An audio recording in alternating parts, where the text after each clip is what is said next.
think we also need to share, Yeah. because I think sharing normalizes it. Yes. And it also helps for somebody to share their story as well. Like I remember when I had my son and I was struggling with breastfeeding, and there was a lactation consultant in the hospital, and she told me that only like 30, 40 years ago, there was no need for a lactation consultant because women would gather. They would sit together. Really? They would say, somebody in the circle might say, last night I was struggling with my son latching on. And then somebody else would say, oh, I remember 2 years ago when I had my daughter, I had the same issue. And then I did this. So why don't you try this? Like just amongst women, there was just so much sharing of wisdom, because one woman's experience is likely very similar to another woman's experience. So I think even if it just starts with opening up, then it can move on to advocating and then going to see your healthcare practitioner.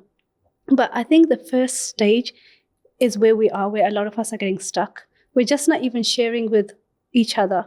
Like if you didn't mention your sleep issues, I wouldn't have remembered, oh, I had sleep issues too around. Now I'm connecting. Maybe it is perimenopause. Sleep isn't what it used to be for me. I have to work hard at sleeping before it's not lie down and sleep comes to you. But again, you had to share that for a penny to drop in my head.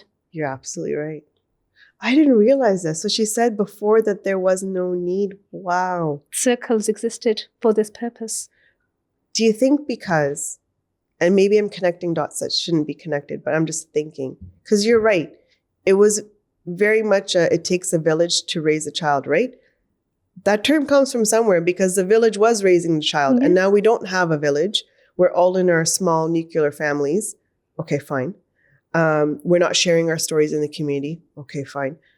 I mean, social media doesn't help either when you're just like, do I really need to share? Or can I just go on Google? Or can I just, go on Instagram and see what other people are saying?